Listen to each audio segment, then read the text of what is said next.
y'all, it's Missniecytv, and I'm here to do a review for Sistas Season 8, Episode 14. The episode picks up with Robin at the precinct to see Penelope, and Jordan's there too, and he hears Robin say his name, and he's like, "Excuse me." Robin's like, "Jordan Williams," and Jordan is like, "Yeah." He's like, "Are you here to see my sister?" Robin's like, "Yeah, I came as soon as Andy told me." Jordan's like, "Well, we asked Andy for help, and she sent her ex when Penelope's life is on the line." Robin's like, "Well, we all want the same thing." Jordan's like, "What's that?" Robin's like, "Just to make sure your sister's cleared and released." Jordan's like, "If you can get her out of there, I don't care about nothing else." Robin gets called to the back, and Jordan's like, "Hey, can you tell my sister I love her?"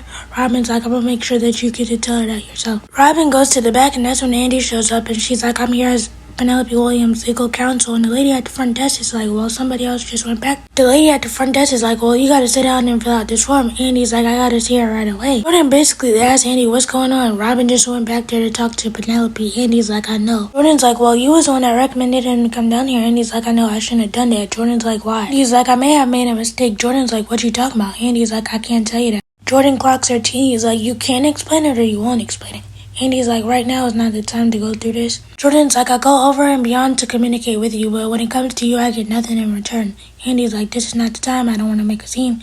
Jordan's like, "I don't care about causing a scene. My sisters." Andy's like, "I understand your frustrations, but can you just trust me?" Jordan's like, "Trusting you was the worst thing I could have ever done, because every time I do, I end up looking like a fool." Andy was like, "Don't turn this on me." Jordan was like, "Well, you was the one that recommended your ex to come down here and talk to my sister." He's like, "Now you want to take the whole thing back without no communication. I'm starting to think that you don't have Penelope's best interest at heart."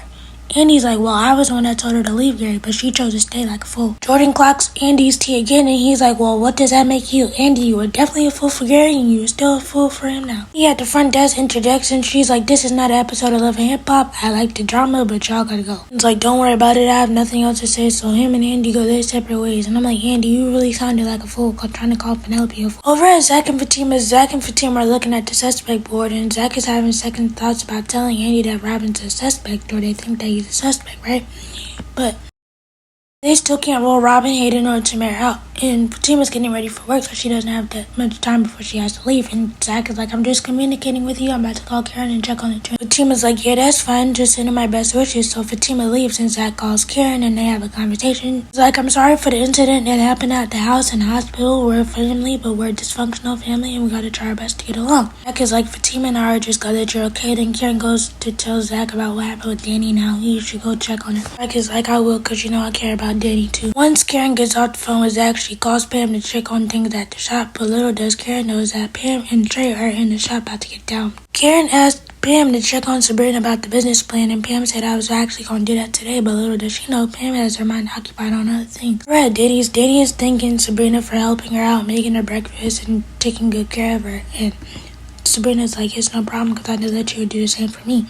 Danny's like, "Yeah, but not this early." Danny's like, "I figured you would have to go to work." Sabrina's like, "I do, but I told them I would come in late." Sabrina's like, "Okay, I got your hand, I'll leave." But before she leaves, Danny's like, "I hope Rich's sperm has a winner in it." Sabrina's like, "Me too." So Sabrina leaves, and as soon as she leaves, there's a knock on the door, and Danny thinks that she forgot something, but it's Tony with a big giant bear on his back. He's like, "What is this?" Tony's like, "It's an apology, I get well soon," and a peace off. He's like, "You know I only had a panic attack, right? I didn't have open heart surgery or something." Then Tony's like, "Can I come in?" Tony comes in, they have a conversation. Danny basically tells Tony that she's been talking to Sabrina, and Sabrina made her realize after college that Danny became more sexual because of her abusive ex-boyfriend, and she uses sex as a defense mechanism. Danny thinks that if she gives men sex that they won't hurt her. Danny's basically like, "So last night what happened was, I didn't know if I wanted to get down to business or I was supposed to get down to business." He's like, "Just give me a day or two or I'll get back to normal." Tony's like, "Take all the time you need, but I'll see you later." And he also tells Tony that Carisha called her doctor and they prescribed her anxiety meds. Back over at the precinct, we see Robin finally talking to Penelope, and Penelope's like, "Who are you?"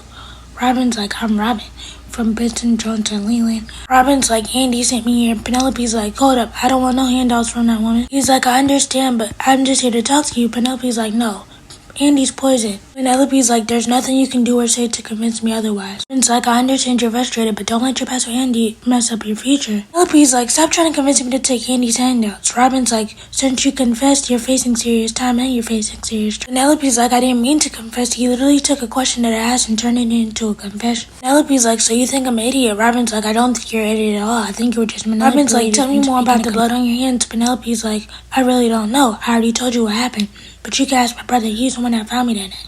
Robin's like, how are you sure it's even Gary's blood? Penelope's like, we're not sure. Robin's like, so who was present when you made this confession? Penelope's like, just me and Josh. Robin's like, so there was no lawyers? Did you sign anything? Penelope's like, I didn't sign nothing. Penelope's like, well, me and Josh are close. We get close when I was in witness protection. He even told me that he cared about me. Robin's like, so what was the extent of your relationship?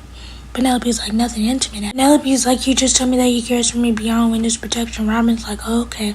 Your brother had a message for you, but I told him that he could give it to you yourself if you let me take your case. Robin finally meets with Agent Watt, and Agent Watt tells him that they finally got a confession. Robin's like, yeah, you did, but you ain't got no evidence. The witnesses know nothing, just a statement from a fragile woman who suffers from blackouts.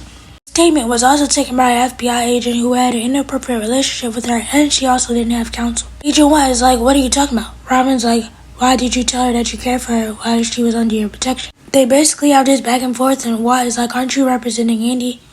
Robin's like, well, I don't need to represent Andy no more since she got Penelope down here. It's like she basically confessed and she had blood on her hands and she had motive. Robin's like, I'm not sure about your motives. Did you arrest her because she rejected your romantic advances? It's like, that's BS and you know it. Robin's like, I guess we just gonna leave it up to a judge and a jury. Robin's like, if you want to keep going on with this theory that Penelope stabbed Gary, Watt is like, since our last little chat, I did some digging on you and I found some things. Robin's like, I'm not interested. Watt then goes into this whole spiel about how Robin has motive to stab Gary because he's jealous that Gary has Andy and Robin wants to be with him. Robin's like, since we're on the topic of last words, these are my last words about Penelope. If you don't release her in the next hour, I will have a lawsuit down here against the FBI and the Atlanta PD for wrongful imprisonment. The lawsuit will be so big that the lawsuit will be so widespread that every civil rights and women's rights leader in the country will be attached to it. We're at the fertility clinic. Sabrina and Richard are, and Rich is all nervous and he's sweating and he's hot, right? Sabrina's like, calm down, you don't know the reason why they called you here. Rich is like, it can't be good. Sabrina's like, what's going on? Is there something you want to tell me? And Rich has the nerve to say, when we was on that phone that day, I don't think I aimed right, and they might not have got enough in the cup. He's like, or they might have found an old STD I wasn't aware of. I'm ashamed to say this, but I don't really get checked. They finally meet with the doctor, and the doctor's like, you want to do this in front of her, or you want to talk about this alone? Which is like, anything you gotta say to me, you can say in front of her, because it affects her too. Rich starts talking about his sperm, and he thinks his sperm count is low, but the doctor's like, no, your sperm count is fine. What it actually is, you have the trait for sickle cell anemia. You won't be able to use your sperm. Back over at Danny, Zach finally shows up, and he's like, what are you doing here? Zach is like, you already know why I'm here. Danny's like, who told you? He's like, Karen told me. And he's like, so I can't tell that she's having kids by two different daddies, but she could tell my business. They sit down and they have a conversation, and Zach is like, what happened? Danny's like, I really don't want to talk about it.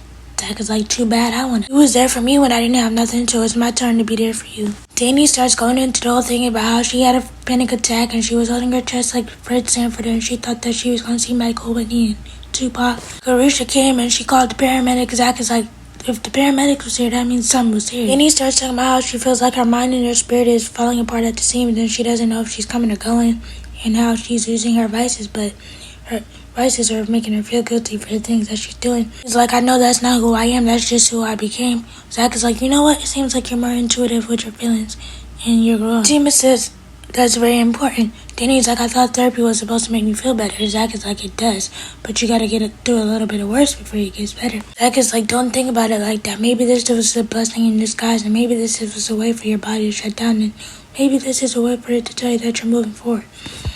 Danny's like, I don't want no more blessings like that. Zach is like, well, what did Tony say about it? Danny's like, well, what didn't he say? Zach is like, so y'all going through it? Danny's like, I don't know. I think I just jumped in a relationship too fast after present.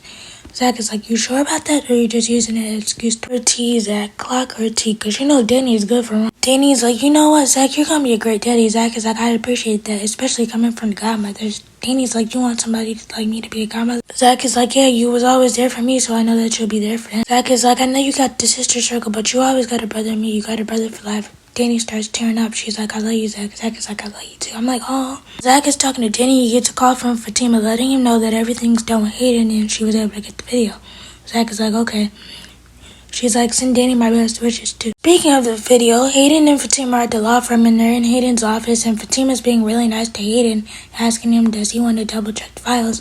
Hayden's like, can you just do it yourself? Fatima's like, I just want to be professional and do like you asked. Hayden's like, Where's Fatima and what have you done with it? Eden's like, I guess Andy's leave of absence got you shook. Fatima's like, you got it all wrong. I just want us to have a peaceful working relationship. Eden's like, we could have had a peaceful working relationship and so much more, but you didn't want that. Fatima's like, what's that saying? A woman has the prerogative to change her mind? Eden's like, I don't know what you're up to, but I ain't got time for this. I got a breakfast meeting to go to. Fatima's like, have fun. Then she fixes his tie. Hayden leaves, but he leaves his phone, so Fatima takes it upon herself to go behind his desk, get the phone. She couldn't open the phone because she didn't have his face, so she opened the desk. She saw a headshot. She took a picture, opened the phone, and got the video. Robin was able to get Penelope out, and Jordan's there, and he's like, Penelope, are you hurt? Are you okay? Penelope's like, I'm fine. Jordan's like, thank you so much. Penelope's like, thank you, Robin. I don't know what I would do without you. Robin's like, you shouldn't be thanking me, you should actually be thanking Andy. Speaking of Andy, over at Andy's penthouse, Robin follows her home, and Andy's like, I'm gonna revoke your access if you don't keep popping up. He's like, why'd you make me follow you all the way home? Andy's like, I didn't ask you to follow me here. Robin's like, what's wrong? Are you still mad about what happened at the law firm? Andy's like, I have a right to be mad. Robin's like, well, help me understand. Andy's like, well, why did you agree to represent Penelope? Robin's like, the last time I checked, you was the one that asked me to help you. You're mad that I got her released? Andy's like, it's probably to clear your guilty conscience. Robin's like, what are you talking about? Andy's like, did you stab Gary? Robin's looking at her like she crazy.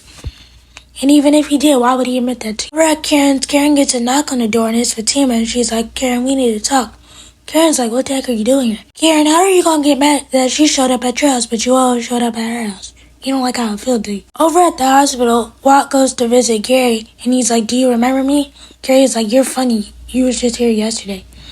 Watt is like, I came bearing gifts. Gary's like, what's that? Watt is like, I got some pictures for you. Then he starts pulling out these pictures of Sabrina, Karen, Penelope. Watt is like, you should remember Penelope. Gary's like, I don't remember her. The only time I remember seeing her is when she came here to talk about babies and an engagement. Watt is like, so you don't remember her before that? Gary's like, no. Then he shows him a picture of Fatima, and he's like, it was her. Man, now you know Fatima ain't stabbed you. You just said that because you don't like her or Zach. So you gonna try to blame it on them.